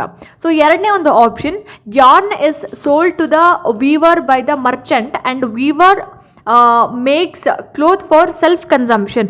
ವ್ಯಾಪಾರಿ ನೂಲನ್ನು ನೇಕಾರನಿಗೆ ಮಾರ್ತಾನೆ, ನೇಕಾರ ಏನು ಮಾಡ್ತಾನೆ, ಸ್ವಂತ ಬಳಕೆಗೆ ಬಟ್ಟೆಯನ್ನು ತಯಾರಿಸ್ಕೊಳ್ತಾನೆ ಅಂತ. ಸೊ ಇಲ್ಲಿ ಮೂರನೇ ಒಂದು option, yarn is supplied by the merchant to the weaver and cloth produced is bought back from weaver at a low price. ಅಂದರೆ ವ್ಯಾಪಾರಿ ನೂಲನ್ನು ನೇಕಾರಿಗೆ ಒದಗಿಸ್ತಾನೆ ಮತ್ತು ತಯಾರಿಸಿದ ಬಟ್ಟೆಯನ್ನು ಅಗ್ಗದ ದರದಲ್ಲಿ ಮರಳಿ ಖರೀದಿ ಮಾಡ್ತಾನೆ ಅಂತ. ಆ್ಯಂಡ್ ನಾಲ್ಕನೇ ಒಂದು option, yarn is bought by weaver from the open market and cloth is sold to merchant at a low price. ನೇಕಾರ ತೆರೆದ ಮಾರುಕಟ್ಟೆ ಓಪನ್ ಮಾರ್ಕೆಟಲ್ಲಿ ನೂಲನ್ನು ಖರೀದಿಸ್ತಾನೆ ಮತ್ತು ಬಟ್ಟೆಯನ್ನು ವ್ಯಾಪಾರಿಗೆ ಅಗ್ಗದ ದರದಲ್ಲಿ ಮಾರಾಟ ಮಾಡ್ತಾನೆ ಅನ್ನೋದು. ಸೊ ಈ ಕ್ವೆಶನ್ ಸ್ವಲ್ಪ ಕನ್ಫ್ಯೂಷನ್ ಆಗಿದೆ ಮತ್ತು ಟ್ರಿಕ್ಕಿ ಕೂಡ ಆಗಿದೆ. ಸೊ ಇಲ್ಲಿ ಸರಿಯಾಗಿರ್ತಕ್ಕಂಥ ಒಂದು ಆನ್ಸರ್ನ ನಾನು ಹೇಳ್ತೀನಿ. ಆಪ್ಷನ್ 3 ಸರಿಯಾದ ಆನ್ಸರ್ ಆಗುತ್ತೆ. ಸೊ ಪ್ರಶ್ನೆ ಇನ್ನೊಂದ್ಸಲ ನೋಡಿ ಇಲ್ಲಿ, which of the following forms the trading arrangement between a weaver and a merchant under the putting out system, choose the correct option ಅಂತ. ಸೊ ಹಾಗಾಗಿ ಆಪ್ಷನ್ 3 ಏನು ವ್ಯಾಪಾರಿ ನೂಲನ್ನು ನೇಕಾರನಿಗೆ ಒದಗಿಸ್ತಾನೆ ಮತ್ತು ತಯಾರಿಸಿದಂತಹ ಬಟ್ಟೆಯನ್ನು ಅಗ್ಗದ ದರದಲ್ಲಿ ಮರಳಿ ಖರೀದಿಸ್ತಾನೆ ಅನ್ನೋದು ಸರಿಯಾದ ಒಂದು ಉತ್ತರ ಆಗುತ್ತೆ. ಸೊ ಇಲ್ಲಿ ವ್ಯಾಪಾರಿ ನೂಲನ್ನು ಪ್ರೊವೈಡ್ ಮಾಡ್ತಾನೆ ಮತ್ತು ನೇಕಾರ ಮನೆಯಲ್ಲೇ ಬಟ್ಟೆಯನ್ನು ತಯಾರಿ ಮಾಡ್ತಾನೆ. ಸೊ ತಯಾರಿಸಿದಂತಹ ಒಂದು ಬಟ್ಟೆಯನ್ನು ವ್ಯಾಪಾರಿ ಕಡಿಮೆ ದರಕ್ಕೆ ಮತ್ತೆ ಮರಳಿ ಖರೀದಿ ಮಾಡ್ತಾನೆ. ಸೊ ಇದರಿಂದ ನೇಕಾರ ವ್ಯಾಪಾರಿಯ ಮೇಲೆಯೇ ಡಿಪೆಂಡ್ ಆಗಿರ್ತಾನೆ, ಅವಲಂಬಿತನಾಗಿರ್ತಾನೆ ಅಂತಕ್ಕಂಥದ್ದು. ಸೊ ಹಾಗಾಗಿ ಈ ಪ್ರಶ್ನೆಗೆ ಆಯ್ಕೆ 3 ಸರಿಯಾಗಿರ್ತಕ್ಕಂತಹ ಒಂದು ಆನ್ಸರ್ ಆಗಿರುತ್ತೆ. ನೆಕ್ಸ್ಟ್ ಮುಂದಿನ ಒಂದು ಪ್ರಶ್ನೆ ನೋಡಿ ಈ ರೀತಿ ಇದೆ. Consider the statements A to E. They form jumbled links in a chain of market wherein ketchup reaches a consumer. ಅಂದರೆ ಮಾರುಕಟ್ಟೆ ಸರಣಿಯಲ್ಲಿ ಕೆಚಪ್ ಅಂತಂದರೆ ಸಾಸ್, ಟೊಮ್ಯಾಟೊ ಕೆಚಪ್ ಇರುತ್ತಲ್ವ, ನಾವು ಇವಾಗ ಪಿಜ್ಜಾ ಬರ್ಗರ್ ಮೇಲೆಲ್ಲ ಹಾಕೊಂಡು ತಿಂತೀವಲ್ವ, ಸೊ ಅದು ಕೆಚಪ್ ಗ್ರಾಹಕರಿಗೆ ಯಾವ ರೀತಿ ತಲುಪ್ತಕ್ಕಂತಹ ಒಂದು ಕ್ರಮ. ಅಂದರೆ ಎ ಇಂದ ಈ ತನಕ ಹೇಳಿಕೆಗಳನ್ನ ಕೊಟ್ಟಿದ್ದಾರೆ ನೋಡಿ, ಇಲ್ಲಿ ಹೇಳಿಕೆಗಳನ್ನ ಕೊಟ್ಟಿದ್ದಾರಲ್ವ, ಇಷ್ಟು ಹೇಳಿಕೆಗಳನ್ನ ಕೊಟ್ಟಿದ್ದಾರೆ. ಸೊ ಈ ಒಂದು ಹೇಳಿಕೆಗಳು ಕೆಚಪ್ ಗ್ರಾಹಕರಿಗೆ ತಲುಪುವಂತಹ ಮಾರುಕಟ್ಟೆ ಸರಣಿಯ ಅಸ್ತವ್ಯಸ್ತ ಕೊಂಡಿಗಳಾಗಿರುತ್ತೆ. ಅಂದರೆ ಇಲ್ಲಿ ಜಂಬಲ್ ಆಗಿ ಕೊಟ್ಟಿದ್ದಾರೆ, ನೀಟಾಗಿ ಕೊಟ್ಟಿಲ್ಲ. ಹೇಗೆ ಟೊಮ್ಯಾಟೊನ ತೊಳೆದು ನೀಟಾಗಿ ಆಮೇಲೆ ಕೆಚಪ್ ಮಾಡಿ ಅದಾದಮೇಲೆ ಬಾಟಲ್ಗೆ ತುಂಬಿಸಿ ಲೇಬಲ್ ಹಾಕಿ ಲಾಸ್ಟಿಗೆ ಅದು ಕಸ್ಟಮರ್ಗೆ ಹೋಗುತ್ತೆ. ಸೊ ಅದು ಪ್ರೊಸೀಜರ್ ಇದೆಯಲ್ಲ, ಅದನ್ನೆಲ್ಲಿ ಜಂಬಲ್ ಆಗಿ ಕೊಟ್ಟಿದ್ದಾರೆ. ಅದನ್ನು ನಾವೇನು ಮಾಡಬೇಕು, ಸರಿಯಾದ ಕ್ರಮವನ್ನು ಆಯ್ಕೆ ಮಾಡಿ ಬರೀಬೇಕಾಗತ್ತೆ. ಸೊ ಇದನ್ನು ನಾವಿಲ್ಲಿ ನೋಡಿ, ಸಂಕೇತಗಳು ಕೊಟ್ಟಿದ್ದಾರೆ, ಈ ಸಂಕೇತಗಳ ಮುಖಾಂತರ ನಾವು ಕರೆಕ್ಟಾಗಿ ಆನ್ಸರ್ನ ಮಾಡಬೇಕಾಗತ್ತೆ. ಓಕೆ, ಸೊ ಫಸ್ಟ್ ನೋಡಿ ಇಲ್ಲಿ ಏನು ಕೊಟ್ಟಿದ್ದಾರೆ. ಮೊದಲನೇ ಒಂದು ಸ್ಟೇಟ್ಮೆಂಟ್ ಅಥವಾ ಮೊದಲನೇ ಒಂದು ಹೇಳಿಕೆ, Sona orders ketchup from a neighbourhood shop. Sona ನೆರೆಹೊರೆಯ ಅಂಗಡಿಯಿಂದ ಕೆಚಪ್ಪನ್ನು ಆರ್ಡರ್ ಮಾಡ್ತಾಳೆ. ಸೊ ಬಿ ಒಂದು ಸ್ಟೇಟ್ಮೆಂಟ್ ನೋಡಿ, farmer byes tomato seeds from a local trader. ರೈತನು ಸ್ಥಳೀಯ ವ್ಯಾಪಾರಿಯಿಂದ ಟೊಮ್ಯಾಟೊ ಬೀಜವನ್ನು ಖರೀದಿ ಮಾಡ್ತಾನೆ. ಮೂರನೇ ಒಂದು statement, wholesale Merchant beads for tomatoes in the vegetable ಮಂಡಿ. ಹೋಲ್ಸೇಲ್ ವ್ಯಾಪಾರಿ ತರಕಾರಿ ಮಂಡಿಯಲ್ಲಿ ಟೊಮ್ಯಾಟೊಗಳಿಗೆ ಬಿಡ್ ಮಾಡ್ತಾನೆ. ಆ್ಯಂಡ್ ನಾಲ್ಕನೇ ಒಂದು ಸ್ಟೇಟ್ಮೆಂಟ್ ನೋಡಿ, a small city based food processing unit buys tomatoes. ಒಂದು ಚಿಕ್ಕ ಪಟ್ಟಣದಲ್ಲಿ ಆಹಾರ ಸಂಸ್ಕರಣಾ ಘಟಕ ಟೊಮ್ಯಾಟೊಗಳನ್ನು ಖರೀದಿ ಮಾಡುತ್ತೆ. ಆ್ಯಂಡ್ ನೆಕ್ಸ್ಟ್ ಒಂದು ಸ್ಟೇಟ್ಮೆಂಟ್ ನೋಡಿ, marketing company supplies ketchup to stores. Marketing company ಏನು ಮಾಡುತ್ತೆ, ಕೆಚಪ್ಪನ್ನು ಅಂಗಡಿಗಳಿಗೆ ಸರಬರಾಜು ಮಾಡುತ್ತೆ. ಸೊ ಇಲ್ಲಿ ಇವಾಗ ಇದಿಷ್ಟು ಸ್ಟೇಟ್ಮೆಂಟ್ಸಲ್ಲಿ ಸರಿಯಾಗಿರ್ತಕ್ಕಂತಹ ಒಂದು ಕ್ರಮವನ್ನು ನಾವಿವಾಗ ಬರೀಬೇಕಾಗುತ್ತೆ. ಸೊ ಮೊದಲನೇದಾಗಿ ಯಾವುದು ಬರುತ್ತೆ, ಬಿ ಬರುತ್ತೆ, farmer byes tomato seeds from local traders. ರೈತ ಏನು ಮಾಡ್ತಾನೆ, ಸ್ಥಳೀಯ ವ್ಯಾಪಾರಿಯಿಂದ ಟೊಮ್ಯಾಟೊ ಬೀಜವನ್ನು ಖರೀದಿ ಮಾಡ್ತಾನೆ. ಇಲ್ಲಿ ಒಂದು ಅಂತ ಹಾಕ್ಕೊಂತೀನಿ. ನೆಕ್ಸ್ಟು ಸಿ ಬರುತ್ತೆ, ಹೋಲ್ಸೇಲ್ ವ್ಯಾಪಾರಿ wholesale Merchant beads for tomatoes in the vegetable ಮಂಡಿ. ಹೋಲ್ಸೇಲ್ ವ್ಯಾಪಾರಿ ತರಕಾರಿ ಮಂಡಿಯಲ್ಲಿ ಟೊಮ್ಯಾಟೊಗಳಿಗೆ ಬಿಡ್ ಮಾಡ್ತಾನೆ ಅಂತ. ಅದಾದಮೇಲೆ ಡಿ ಬರುತ್ತೆ, ಚಿಕ್ಕ ನಗರ, a small city based food processing unit buy tomatoes. ಅಂದರೆ ಚಿಕ್ಕ ನಗರದಲ್ಲಿ ಇರ್ತಕ್ಕಂತಹ ಆಹಾರ ಸಂಸ್ಕರಣಾ ಘಟಕ ಟೊಮ್ಯಾಟೊಗಳನ್ನು ಖರೀದಿ ಮಾಡುತ್ತೆ. ಆ್ಯಂಡ್ ನೆಕ್ಸ್ಟು ಇ ಬರುತ್ತೆ, ಆಯಿತಾ, ನಾಲ್ಕನೇದು, marketing company supplies ketchup to stores. Marketing company ಕೆಚಪ್ಪನ್ನು ಅಂಗಡಿಗಳಿಗೆ ಸರಬರಾಜು ಮಾಡುತ್ತೆ. ಆ್ಯಂಡ್ ಲಾಸ್ಟ್ ಒನ್ ಬಂದ್ಬಿಟ್ಟು ಐದನೇದು, Sona orders ketchup from a neighbourhood shop. Sona ನೆರೆಹೊರೆಯ ಅಂಗಡಿಯಿಂದ ಕೆಚಪ್ಪನ್ನು ಆರ್ಡರ್ ಮಾಡ್ತಾಳೆ ಅಂತ. ಸೊ ಹಾಗಾಗಿ ಇದು ಸರಿಯಾಗಿರ್ತಕ್ಕಂತಹ ಒಂದು ಆರ್ಡರ್ ಆಗಿರುತ್ತೆ. ಹೇಗೆ ಟೊಮ್ಯಾಟೊ ಕೆಚಪ್ ತಯಾರಾಯಿತು, ಯಾವ ರೀತಿ ಕಸ್ಟಮರ್ಗೆ ಅಂದರೆ ಗ್ರಾಹಕರಿಗೆ ಅದು ತಲುಪ್ತು ಅಂತ ಹೇಳಿ. ಸೊ ಆಪ್ಷನ್ ನೋಡಿ, ಇಲ್ಲಿ ಆಪ್ಷನ್ 1 ಸರಿಯಾಗಿರ್ತಕ್ಕಂಥ ಒಂದು ಆನ್ಸರ್ ಆಗಿರುತ್ತೆ. ಓಕೆನಾ. ನೆಕ್ಸ್ಟ್ ಮುಂದಿನ ಒಂದು ಪ್ರಶ್ನೆ ನೋಡಿ, ಇಲ್ಲಿ 64ನೇ ಒಂದು ಪ್ರಶ್ನೆ, according to appellate system a person dissatisfied with the verdict given by the court of the district judge could appeal to which of the following court ಅಂತ. ಅಂದರೆ ಅಪೀಲು ವ್ಯವಸ್ಥೆಯ ಪ್ರಕಾರ ಜಿಲ್ಲಾ ನ್ಯಾಯಾಧೀಶರ ತೀರ್ಪಿನಿಂದ ಅಸಮಾಧಾನಗೊಂಡಂತಹ ವ್ಯಕ್ತಿ ಯಾವ ನ್ಯಾಯಾಲಯಕ್ಕೆ ಅಪೀಲನ್ನು ಸಲ್ಲಿಸಬಹುದು ಅಂತ ಪ್ರಶ್ನೆ. ಸೊ ಆಪ್ಷನ್ಸ್ ನೋಡಿ, ಸೆಷನ್ ಕೋರ್ಟ್, ಸೆಷನ್ ನ್ಯಾಯಾಲಯ. Option B supreme court. Option 3 high court. Option 4 trial court ಅಂತ.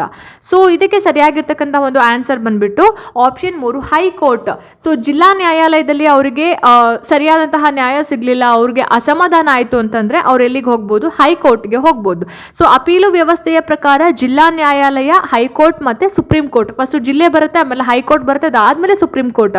ಹಾಗಾಗಿ ಜಿಲ್ಲಾ ನ್ಯಾಯಾಧೀಶರ ತೀರ್ಪಿಗೆ ವಿರುದ್ಧವಾಗಿ ಹೈಕೋರ್ಟ್ಗೆ ನಾವು ಅಪೀಲನ್ನು ಸಲ್ಲಿಸ್ಬೋದು. ಸೊ ಆಪ್ಷನ್ 3 ಸರಿಯಾಗಿರ್ತಕ್ಕಂಥ ಒಂದು ಆನ್ಸರ್ ಆಗುತ್ತೆ. ನೆಕ್ಸ್ಟ್ ಕ್ವೆಶನ್ ನೋಡಿ, ಈ ರೀತಿ ಇದೆ.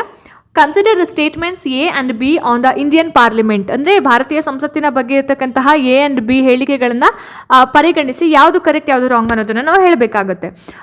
ಸೊ ಇದೆಲ್ಲವೂ ಯಾವುದ್ರಲ್ಲಿ ಬರುತ್ತೆ? ಕೇಂದ್ರ ಸರ್ಕಾರ ಮತ್ತು ರಾಜ್ಯ ಸರ್ಕಾರ 7ನೇ ಕ್ಲಾಸಲ್ಲೂ ಇದೆ, ಹಾಗೆಯೇ 9ನೇ ಕ್ಲಾಸಲ್ಲೂ ಇದೆ ಈ ಒಂದು ಲೆಸನ್ಗಳು.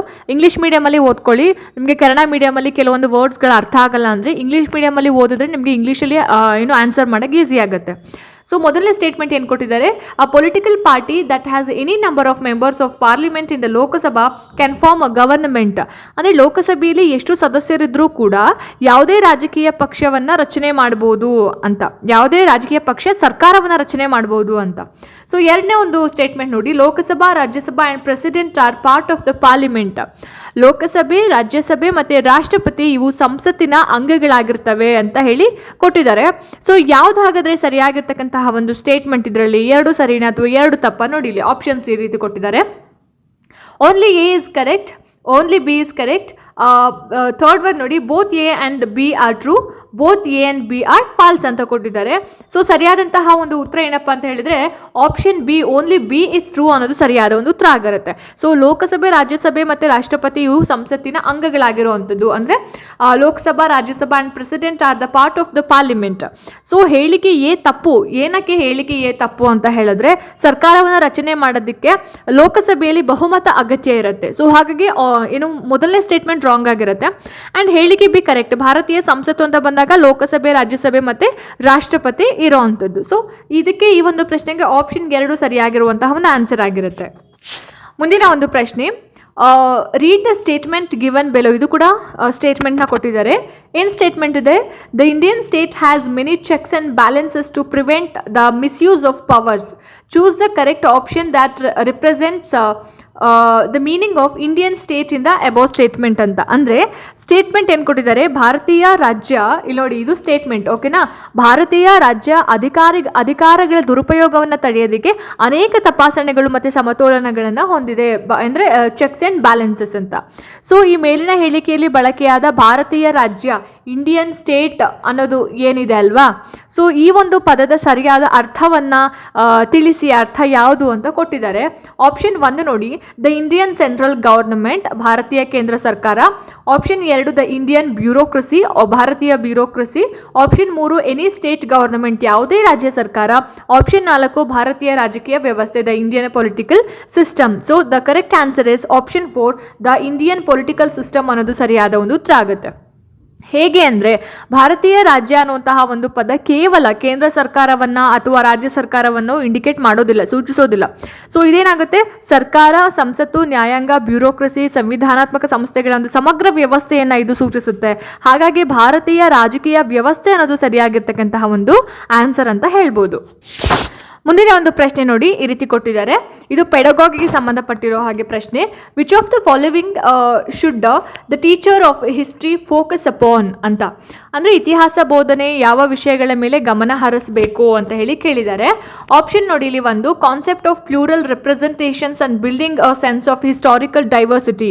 ಅಂದರೆ ಬಹುಮುಖ ಪ್ರತಿನಿಧಿತ್ವದ ಕಲ್ಪನೆಗಳು ಹಾಗೆ ಐತಿಹಾಸಿಕ ವೈವಿಧ್ಯತೆಯ ಒಂದು ಅರಿವನ್ನು ಮೂಡಿಸೋದು ಅಂತ. ಸೊ ಎರಡನೇ ಒಂದು statement, encouraging students to imagine living in the past and relate to the experiences. ಅಂದರೆ ವಿದ್ಯಾರ್ಥಿಗಳು ಭೂತಕಾಲದಲ್ಲಿ ಬದುಕ್ತಾ ಇರೋ ಹಾಗೆ ಕಲ್ಪಿಸಿಕೊಳ್ಳೋದಕ್ಕೆ ಪ್ರೇರೇಪಣೆ ಮಾಡಬೇಕು ಮತ್ತು ಆ ಕಾಲದ ಅನುಭವಗಳಿಗೆ ಒಂದು ಸಂಪರ್ಕವನ್ನು ಕಲ್ಪಿಸಿಕೊಡ್ಬೇಕು ಅನ್ನೋದು. ಸೊ ಇಲ್ಲಿ ಯಾವುದು ಕರೆಕ್ಟ್ ಯಾವುದು ರಾಂಗ್ ಅನ್ನೋದನ್ನು ಇಲ್ಲಿ ನೀವು ಸಂಕೇತಗಳ ಮುಖಾಂತರ ಹೇಳಬೇಕಾಗತ್ತೆ. ಸೊ ಈ ಪ್ರಶ್ನೆಗೆ ಸರಿಯಾಗಿರುವಂತಹ ಒಂದು ಆನ್ಸರ್ ಬಂದ್ಬಿಟ್ಟು 3ನೇ ಒಂದು option, both A and B ಅನ್ನೋದು ಸರಿಯಾದ ಆನ್ಸರ್ ಆಗುತ್ತೆ. Both A and B. So ಇಲ್ಲೇನಾಗುತ್ತೆ ಅಂದರೆ ಇತಿಹಾಸ ಬೋಧನೆ ಕೇವಲ ಡೇಟ್ಸು ಮತ್ತು ಕೆಲವೊಂದು ಘಟನೆಗಳಿಗೆ ಮಾತ್ರ ಸೀಮಿತ ಆಗಿರಬಾರ್ದು. ವಿದ್ಯಾರ್ಥಿಗಳಿಗೆ ವೈವಿಧ್ಯಮಯ ಒಂದು ದೃಷ್ಟಿಕೋನವನ್ನು ಅರ್ಥ ಮಾಡಿಕೊಳ್ಳೋ ಹಾಗೆ ಮಾಡಬೇಕು. ಅಂದರೆ ಪಾಸ್ಟ್ ಹಿಂದೆ ಏನಾಗಿತ್ತು, ಭೂತಕಾಲದ ಒಂದು ಜನರ ಜೀವನವನ್ನು ಎಕ್ಸ್ಪೀರಿಯನ್ಸ್ ಮಾಡೋ ಹಾಗೆ ಒಂದು ಕಲ್ಪನೆಗೆ ಉತ್ತೇಜನ ನೀಡಬೇಕಾಗುತ್ತೆ. ಹಾಗಾಗಿ ಆಪ್ಷನ್ ಎ ಆ್ಯಂಡ್ ಬಿ ಎರಡೂ ಕೂಡ ಕರೆಕ್ಟ್ ಆಗಿರ್ತಕ್ಕಂಥ ಒಂದು ಆನ್ಸರ್ ಅಂತ ಹೇಳ್ಬೋದು. ನೆಕ್ಸ್ಟ್ ಕ್ವೆಶನ್ ನೋಡಿ, 2 of the statements given below or false, identify the statements ಅಂತ ಕೊಟ್ಟಿದ್ದಾರೆ. ಅಂದರೆ ಕೆಳಗೆ ಕೊಟ್ಟಿರ್ತಕ್ಕಂಥ ಹೇಳಿಕೆಗಳಲ್ಲಿ 2 ಹೇಳಿಕೆಗಳು ತಪ್ಪಾಗಿದೆ, ಅದನ್ನು ಐಡೆಂಟಿಫೈ ಮಾಡಿ ಅಂತ ಹೇಳ್ಬಿಟ್ಟು. ಸೊ ಮೊದಲನೇ ಒಂದು ಸ್ಟೇಟ್ಮೆಂಟ್ ನೋಡಿ ಇಲ್ಲಿ, natural and physical basis of scientific inquiry can be used in social science also ಅಂತ. ಅಂದರೆ ವೈಜ್ಞಾನಿಕ ವಿಚಾರಣೆಯ ಸ್ವಾಭಾವಿಕ ಮತ್ತು ಭೌತಿಕ ಆಧಾರವನ್ನು ಸಮಾಜ ವಿಜ್ಞಾನದಲ್ಲೂ ಕೂಡ ಬಳಸಬಹುದು ಅನ್ನೋದು. ಎರಡನೇ ಒಂದು option statement, the teaching of social science has the responsibility towards value education only. ಸಮಾಜ ವಿಜ್ಞಾನ ಬೋಧನೆಗೆ ಮೌಲ್ಯ ಶಿಕ್ಷಣದ ಜವಾಬ್ದಾರಿ ಮಾತ್ರ ಇರುತ್ತೆ ಅಂತ. ಮೂರನೇ ಒಂದು statement, the same methodology can be used to teach different disciplines of social science ಅಂತ. ಸಮಾಜ ವಿಜ್ಞಾನದಲ್ಲಿ ವಿಭಿನ್ನ ವಿಷಯಗಳನ್ನು ಬೋಧಿಸೋದಕ್ಕೆ ಒಂದೇ ವಿಧಾನವನ್ನು ಬಳಸಬಹುದು ಅಂತ. ನಾಲ್ಕನೇ ಒಂದು ಸ್ಟೇಟ್ಮೆಂಟ್ ನೋಡಿ, the teaching of social science concerns more with involvement with complexities rather than information. ಅಂದರೆ ಸಮಾಜ ವಿಜ್ಞಾನ ಬೋಧನೆ ಮಾಹಿತಿ ನೀಡುವುದಕ್ಕಿಂತ ಹೆಚ್ಚು ಸಂಕೀರ್ಣತೆಯೊಂದಿಗೆ ತೊಡಗಿಸಿಕೊಳ್ಳುತ್ತೆ ಅನ್ನೋದು. ಸೊ ಯಾವ್ದು ಹಾಗಾದರೆ ಇಷ್ಟು ಸ್ಟೇಟ್ಮೆಂಟ್ಸ್ಗಳಲ್ಲಿ ತಪ್ಪಾಗಿರುವಂಥದ್ದು ಅಂತ ಇಲ್ಲಿ ಆಪ್ಷನ್ಸ್ನ ಕೊಟ್ಟಿದ್ದಾರಲ್ಲ, ನೀವು ಆಪ್ಷನ್ಸ್ನ ನೋಡಿ ಹೇಳಬೇಕಾಗತ್ತೆ. ಸೊ ಸರಿಯಾಗಿರ್ತಕ್ಕಂತಹ ಒಂದು ಆನ್ಸರ್ ಏನಪ್ಪ ಅಂತ ಹೇಳಿದ್ರೆ ಆಪ್ಷನ್ 2 ಬಿ ಆ್ಯಂಡ್ ಸಿ ಅನ್ನೋದು ಸರಿಯಾದ ಉತ್ತರ ಆಗಿರುತ್ತೆ. ಸೊ ಬಿ ಏನು ಕೊಟ್ಟಿದ್ದಾರೆ, the teaching of social science has the responsibility towards value education only ಅನ್ನೋದು ಅದು ಮೇ ಬಿ ತಪ್ಪಾಗಿರ್ತಕ್ಕಂತಹ ಒಂದು ಸ್ಟೇಟ್ಮೆಂಟ್ ಆಗಿದೆ. ಆ್ಯಂಡ್ ಸಿ ನೋಡಿ, the same methodology can be use to teach different disciplines of social studies ಅನ್ನೋದು ಕೂಡ ರಾಂಗ್ ಆಗಿರ್ತಕ್ಕಂತಹ ಒಂದು statement ಆಗಿರುತ್ತೆ. So A correct. ಎ ನೋಡಿ ಇಲ್ಲಿ, natural and physical basis of scientific inquiry can be used in social science also. ಸಮಾಜ ವಿಜ್ಞಾನದಲ್ಲೂ ವೈಜ್ಞಾನಿಕ ವಿಚಾರಣಾ ವಿಧಾನವನ್ನು ಬಳಸಬಹುದು. ಡಿ ಕೂಡ ಕರೆಕ್ಟ್ ಆಗಿದೆ ಇಲ್ಲಿ, ಡಿ ಕೂಡ ಕರೆಕ್ಟ್ ಆಗಿರ್ತಕ್ಕಂತಹ ಸ್ಟೇಟ್ಮೆಂಟ್. ಸಮಾಜ ವಿಜ್ಞಾನ ಬೋಧನೆ ಮಾಹಿತಿ ನೀಡೋದಕ್ಕಿಂತ ಸಂಕೀರ್ಣ ವಿಚಾರಗಳ ಒಂದು ಅರ್ಥಗತಿಗೆ ಹೆಚ್ಚು ಒತ್ತನ್ನು ನೀಡುತ್ತೆ ಅನ್ನೋದು. ಸೊ ಹಾಗಾಗಿ ಆಪ್ಷನ್ 2 ಬಿ ಆ್ಯಂಡ್ ಸಿ ಅನ್ನೋದು ಸರಿಯಾಗಿರ್ತಕ್ಕಂತಹ ಒಂದು ಆನ್ಸರ್ ಆಗುತ್ತೆ. ಸೊ ನೆಕ್ಸ್ಟ್ ಮುಂದಿನ ಒಂದು ಪ್ರಶ್ನೆ ನೋಡಿ ಇಲ್ಲಿ, a social science teacher should aim towards. ಸಮಾಜ ವಿಜ್ಞಾನ ಶಿಕ್ಷಕರು ಯಾವ ಗುರಿಯತ್ತ ಕಾರ್ಯನಿರ್ವಹಿಸಬೇಕು ಅಥವಾ ಯಾವ ಉದ್ದೇಶವನ್ನು ಹೊಂದಿರಬೇಕು ಅನ್ನೋದು. ಸೊ ಮೊದಲನೇ ಒಂದು ಆಪ್ಷನ್ ನೋಡಿ, ರೋಟ್ ಮೆಮೊರೈಸೇಷನ್, ಯಾಂತ್ರಿಕವಾಗಿ ನೆನಪಿಸಿಕೊಳ್ಳುವುದು. ಆಪ್ಷನ್ 2 ಬಿಲ್ಡಿಂಗ್ ಪರ್ಸ್ಪೆಕ್ಟಿವ್, ಅಂದರೆ ದೃಷ್ಟಿಕೋನ ನಿರ್ಮಾಣ. ಆಪ್ಷನ್ 3 ಸಿಲೆಬಸ್ ಕಂಪ್ಲೀಷನ್, ಪಠ್ಯಕ್ರಮ ಪೂರ್ಣಗೊಳಿಸುವುದು. ಆಪ್ಷನ್ 4 ಪಾಸಿಂಗ್ ದ ಎಕ್ಸಾಮಿನೇಷನ್, ಪರೀಕ್ಷೆಯಲ್ಲಿ ಉತ್ತೀರ್ಣಗೊಳಿಸುವುದು ಅಂತ. So the correct answer is option B, building perspective. ಅಂದರೆ ದೃಷ್ಟಿಕೋನ ನಿರ್ಮಾಣ. ಸಮಾಜ ವಿಜ್ಞಾನ ಬೋಧನೆಯ ಒಂದು ಮುಖ್ಯ ಉದ್ದೇಶ ಏನು, ವಿದ್ಯಾರ್ಥಿಗಳಲ್ಲಿ ವಿಮರ್ಶಾತ್ಮಕ ಚಿಂತನೆ, ಸಾಮಾಜಿಕ ಅರಿವು ಮತ್ತು ಸರಿಯಾದ ದೃಷ್ಟಿಕೋನವನ್ನು ಬೆಳೆಸೋದು. ಸೊ ಯಾಂತ್ರಿಕ ನೆನಪಿಸಿಕೊಳ್ಳು ಅಂದರೆ ಫಸ್ಟ್ ಒನ್ ಏನಿದೆ, ರೋಟ್ ಮೆಮೊರೈಸೇಷನ್, ಕಂಠಪಾಠ ಮಾಡೋದು ಅಂತ ಹೇಳ್ತಾರೆ, ಅಥವಾ ಪರೀಕ್ಷೆಗೆ ಮಾತ್ರ ಸಿದ್ಧಪಡಿಸುವುದು ಸಮಾಜ ವಿಜ್ಞಾನ ಬೋಧನೆಯ ಒಂದು ಗುರಿ ಆಗಿರೋದಿಲ್ಲ. ಸೊ ಹಾಗಾಗಿ ಆಪ್ಷನ್ 2 ಬಿಲ್ಡಿಂಗ್ ಪರ್ಸ್ಪೆಕ್ಟಿವ್ ಅನ್ನೋದು ಸರಿಯಾಗಿರ್ತಕ್ಕಂತಹ ಒಂದು ಆನ್ಸರ್ ಆಗುತ್ತೆ. ಓಕೆ, ನೆಕ್ಸ್ಟ್ ಮುಂದಿನ ಒಂದು ಪ್ರಶ್ನೆ ನೋಡಿ ಇಲ್ಲಿ, which of the following approaches have been considered while developing social and political life text book ಅಂತ. ಅದೇ ಸಮಾಜ ಮತ್ತು ರಾಜಕೀಯ ಜೀವನ ಪಠ್ಯಪುಸ್ತಕಗಳನ್ನು ಅಭಿವೃದ್ಧಿಪಡಿಸುವಾಗ ಯಾವ ಬೋಧನೆ ವಿಧಾನಗಳನ್ನು ಪರಿಗಣಿಸಲಾಗಿದೆ ಅನ್ನೋದು ಪ್ರಶ್ನೆ. ಸೋಷಿಯಲಲ್ಲೇ ಪೊಲಿಟಿಕಲ್ ಸೈನ್ಸ್, ಪೊಲಿಟಿಕಲ್ ಲೈಫ್, ರಾಜಕೀಯ ಜೀವನ. ಮೊದಲನೇದು learning through use of concrete example and experiences, ನೈಜ ಉದಾಹರಣೆಗಳು ಮತ್ತು ಅನುಭವಗಳ ಮೂಲಕ ಕಲಿಕೆ. ಎರಡನೇದು learning through retention based on facts and data, ವಾಸ್ತವಾಂಶ ಮತ್ತು ಮಾಹಿತಿಯನ್ನು ನೆನಪಿಸಿಕೊಳ್ಳುವ ಮೂಲಕ ಕಲಿಕೆ ಅಂತ. ಸೊ ಸರಿಯಾಗಿರ್ತಕ್ಕಂತಹ ಉತ್ತರ ಏನಿರ್ಬೋದು ಹಾಗಾದರೆ ಇದಕ್ಕೆ ಆಪ್ಷನ್ 1 ಓನ್ಲಿ ಎ ಅನ್ನೋದು ಸರಿಯಾದ ಉತ್ತರ ಆಗಿರುತ್ತೆ. ಸಮಾಜ ಮತ್ತು ರಾಜಕೀಯ ಜೀವನ ಟೆಕ್ಸ್ಟ್ ಬುಕ್ಸ್ಗಳು ವಿದ್ಯಾರ್ಥಿಗಳ ಒಂದು ದೈನಂದಿನ ಅನುಭವಗಳಾಗಿರ್ಬೋದು, ನೈಜ ಉದಾಹರಣೆಗಳಾಗಿರ್ಬೋದು ಮತ್ತು ಚರ್ಚೆಗಳ ಮೂಲಕ ಕಲಿಕೆಗೆ ಜಾಸ್ತಿ ಒತ್ತನ್ನು ಕೊಡುತ್ತೆ.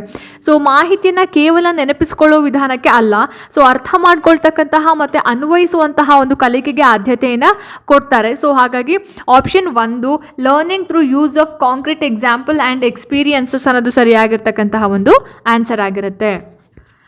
ಸೊ ನೋಡಿದ್ರಲ್ಲ ಸ್ನೇಹಿತರೆ, ಇದಾಗಿತ್ತು ಇವತ್ತಿನ ಸಿಟೆಟ್ಗೆ ಸಂಬಂಧಪಟ್ಟ ಹಾಗೆ ಸೋಷಿಯಲ್ ಸ್ಟಡೀಸ್ನ ಒಂದಷ್ಟು ಪ್ರಶ್ನೋತ್ತರಗಳು, ಮಾಡೆಲ್ ಕ್ವೆಶ್ಚನ್ ಪೇಪರ್ನ ಸಾಲ್ವ್ ಮಾಡಿದ್ವಿ. ಹೋಪ್ ಈ ವಿಡಿಯೋ ನಿಮಗೆ ಇಷ್ಟ ಆಯಿತು, ಅನುಕೂಲ ಆಯಿತು ಅಂತ ಭಾವಿಸ್ತೀನಿ. ಇಷ್ಟ ಆಯಿತು ಅಂತಂದರೆ ದಯವಿಟ್ಟು ಲೈಕ್ ಮಾಡಿ, ಶೇರ್ ಮಾಡಿ. ಹಾಗೆ ನಿಮ್ಮ ಅನಿಸಿಕೆ ಅಭಿಪ್ರಾಯಗಳು ಏನೇ ಇದ್ರೂ ಕೂಡ ನನಗೆ ಕಮೆಂಟ್ ಸೆಕ್ಷನಲ್ಲಿ ತಿಳಿಸಿ ಅಂತ ಹೇಳ್ತಾ, ಇದೇ ರೀತಿ ಹೆಚ್ಚಿನ ವೀಡಿಯೋಸ್ಗಳಿಗೋಸ್ಕರ ನಿರಂತರವಾಗಿ ನನ್ನ ಚಾನಲನ್ನು ನೋಡ್ತಾ ಇರಿ. ಮುಂದಿನ ವೀಡಿಯೋಸ್ಗಳಲ್ಲಿ ನಾನು ನಿಮಗೆ ಸಿಗ್ತೀನಿ. ಅಲ್ಲಿ ತನಕ ಎಲ್ರಿಗೂ ನಮಸ್ಕಾರ.